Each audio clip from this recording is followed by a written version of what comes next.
Bonjour, nous sommes le samedi 18 avril 2026 et le sujet est la nouvelle line-up de MSI Microstar International concernant ces laptops gaming que nous allons découvrir. Il y aura également les nouveaux PC portables gaming pourvus de RTX 5070 avec 12 Go de VRAM. On en avait parlé il y a quelques semaines.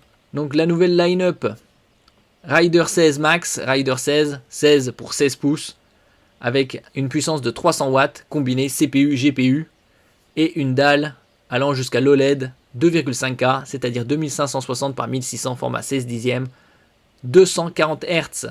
Le suivant, Crosshair 16 Max, Crosshair 16, également 16 pouces, allant jusqu'à l'OLED 165 Hz, 2,5K, la gamme en dessous. Le suivant, c'est les Titan 18, Rider 18 Max et Steels 18, 18 pour 18 pouces, une diagonale de titan. De plus en plus de laptops gaming sont pourvus de cette diagonale. Ici, ça va jusqu'au 4K, 240 Hz, mini LED, donc pour un pic lumineux très élevé. Et enfin, les Cyborg 15, les Cyborg 15 Series pour 15 pouces, avec un TGP allant jusqu'à 100 watts, Total Graphic Power. Concernant la dalle, c'est du Full HD 144 Hz avec une couverture sRGB de 100%. N'oubliez pas de vous abonner pour plus de news sur le monde de la high-tech ainsi que les bons plans, également sur mon Twitter et en description sous toutes mes vidéos. Vous pouvez les retrouver dans mes playlists et voir mes articles sur mon blog, tous les liens seront en description. N'oubliez pas de mettre un j'aime, un commentaire, de partager et de cliquer sur les liens en dessous de mes vidéos pour soutenir la chaîne. Donc ici on va voir directement les specs au niveau du CPU, GPU, en commençant avec les Ryder 16 Max. Le CPU, c'est du Intel Core Ultra 9, 275HX ou 290HX+, donc très haut de gamme, Ultra 9. Concernant la RAM, DDR5 de slow, pouvant aller jusqu'à 128 Go, c'est-à-dire 64 Go par emplacement. La dalle 16 pouces, définition QHD+, format 16 dixièmes, de plus en plus répandu. La très grande majorité des laptops gaming ces 12-18 derniers mois sont au format 16 dixièmes, donc définition 2560 par 1600, OLED 240 Hz, couverture bien évidemment DCI-P3 de 100% et certifié display HDR True Black 1000. 1000 c'est le niveau de luminosité, c'est pic lumineux. Concernant les cartes graphiques, on est sur du très haut de gamme, soit une RTX 5080 avec 16 Go de VRAM GDDR7 ou une 5090 avec 24 Go. Il y a deux emplacements pour SSD, NVMe M.2, un en PCI Express Gen 4 x 4, c'est-à-dire avec un débit théorique jusqu'à 8 Go par seconde, et un autre en PCI Express Gen 5 x 4, c'est-à-dire le double jusqu'à 16 Go par seconde en théorique. Les plus performants en PCI Express Gen 5, c'est du 15 Go par seconde en lecture, 14 Go par seconde en écriture. Clavier rétroéclairé par touche RGB, 4 haut-parleurs, donc 2 stéréos plus 2 woofers pour les graves, 2 ports USB type C, format houblon, pas de sens d'insertion Thunderbolt 4, pas Thunderbolt 5, qui sont aussi full function, c'est-à-dire vous pouvez les utiliser comme Power Delivery 3.1 pour l'alimentation et DisplayPort pour connecter des moniteurs externes.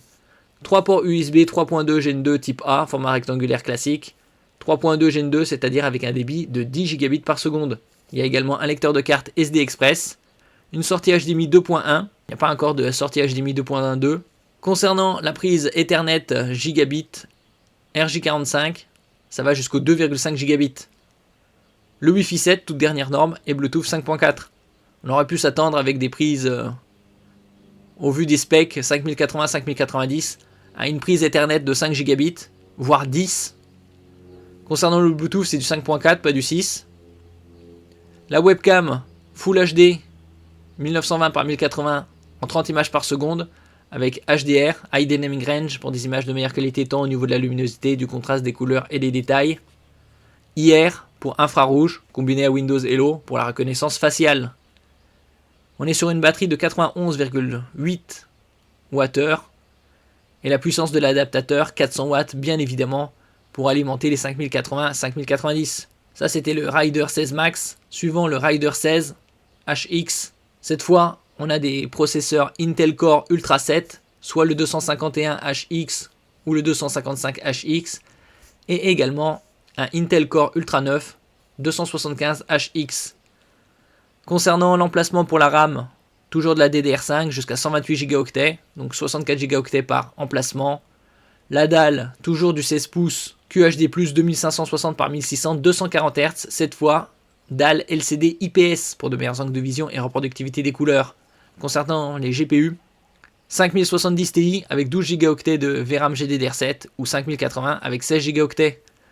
Deux emplacements SSD, un en PCI Express Gen 4x4, un autre en PCI Express Gen 5x4. Clavier rétroéclairé 24 zones, toujours les haut-parleurs, 2 stéréo et 2 woofers, la même connectique, 2 ports USB type C Thunderbolt 4, 2 ports USB 3.2 Gen 2 type A, lecteur de carte SD Express.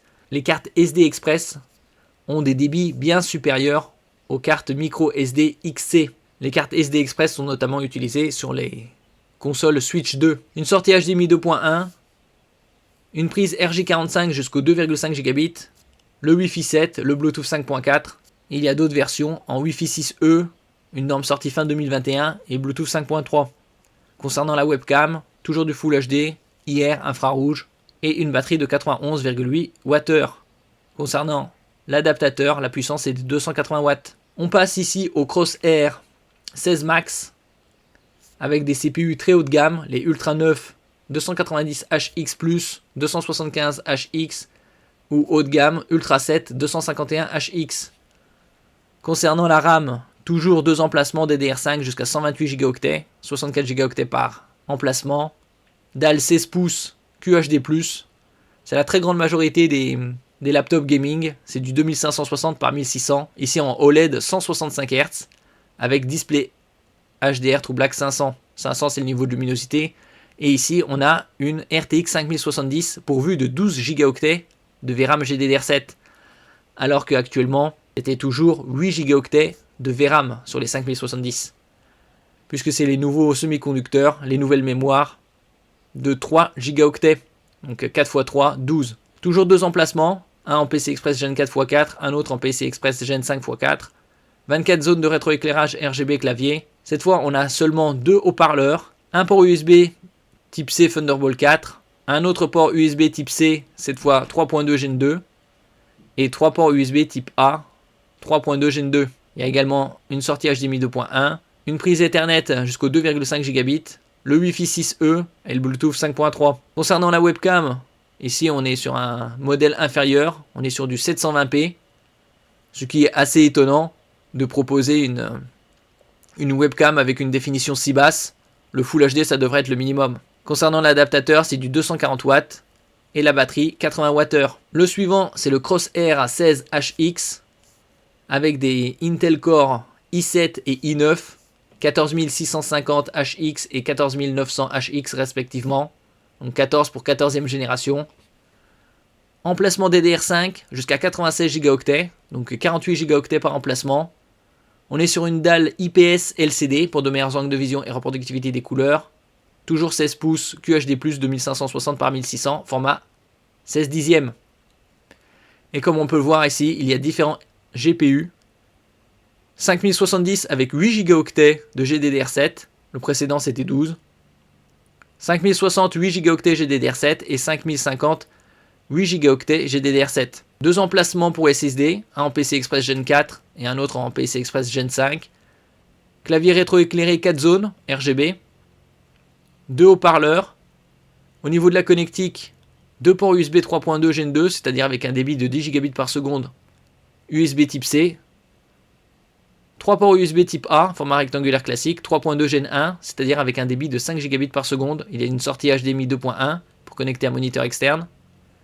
La prise RJ45, ça va jusqu'au 2,5 Gigabits par seconde. Le Wi-Fi 6E et le Bluetooth 5.3. On est également sur une webcam 720p 30 images par seconde.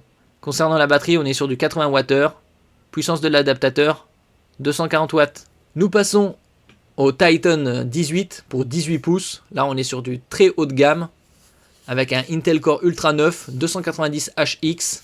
Deux emplacements pour la RAM DDR5 jusqu'à 128 Go, donc 64 Go par emplacement. On est sur une définition UHD+, c'est-à-dire 3840 par 2400, format 16 dixièmes, mini LED, 240 Hz, couverture DCP3 100% et une certification VESA Display HDR 1000. 1000 c'est le niveau de luminosité.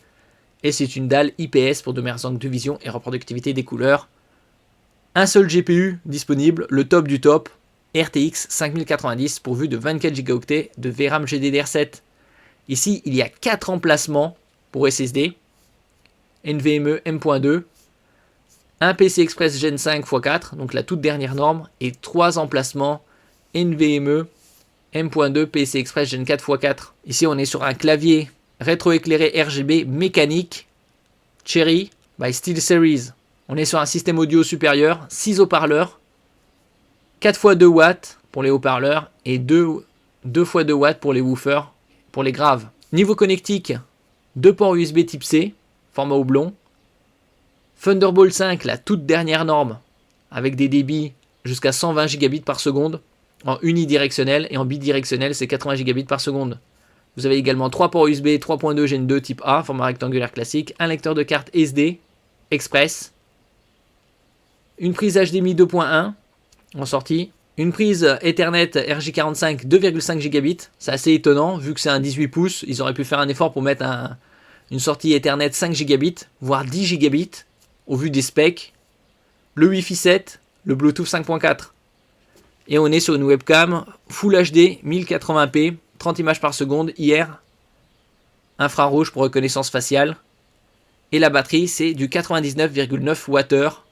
Et bien évidemment, un adaptateur de 400 watts pour la 5090. Nous passons au Raider 18 Max avec un CPU Intel Core Ultra 9 290HX.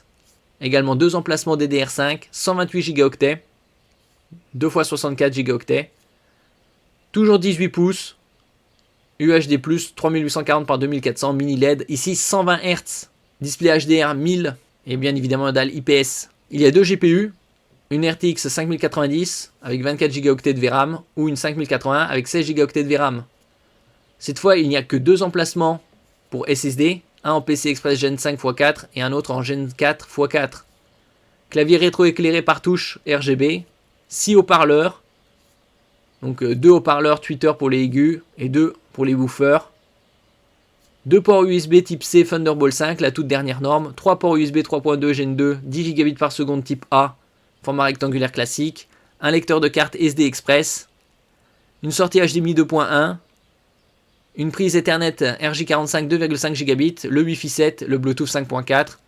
Toujours la webcam Full HD, 30 images par seconde, IR infrarouge. Une batterie de 99,9 Wh. Et la puissance de l'adaptateur 400 watts. Le suivant, c'est le Steel 18HX et 18HX AI, Artificial Intelligence. 2 types de CPU très haut de gamme. Le Intel Core Ultra 9 290HX+, ou 275HX. Des emplacements pour la DDR5 jusqu'à 128 Go, toujours du 18 pouces.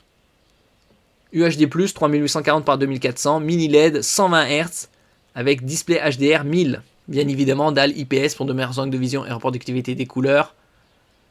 2 types de GPU, RTX 5080 avec 16 Go de VRAM, ou 5070 Ti avec 12 Go de VRAM. Un seul emplacement pour SSD, ici en PCI Express Gen 4 x4, ce qui est assez étonnant, sur un 18 pouces.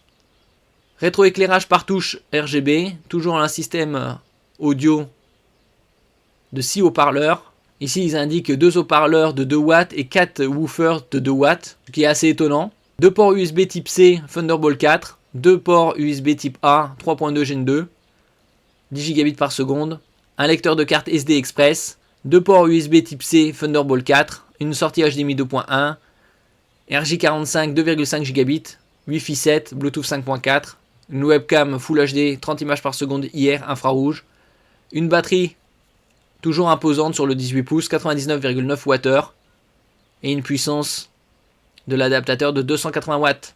Et nous terminons avec les Cyborg 15, ici équipés d'un Intel Core 7 240H, donc haut de gamme. 2 emplacements pour DDR5 pour arriver jusqu'à 96 Go, 2 x 48. Ici on est sur du 16 neuvième, ce qui est très rare, puisque tous les PC qu'on a vus précédemment, tous les laptops gaming, c'était avec des dalles 16 dixièmes. Ici c'est du 15,6 pouces, Full HD 1920 par 1080, 144 Hz, IPS, 100% couverture sRGB avec une RTX 5070 pourvue de 8 Go de VRAM, 2 emplacements pour SSD NVMe M.2 PCI Express Gen 4 x4, rétroéclairage du clavier en blanc, 2 haut-parleurs de 2 watts.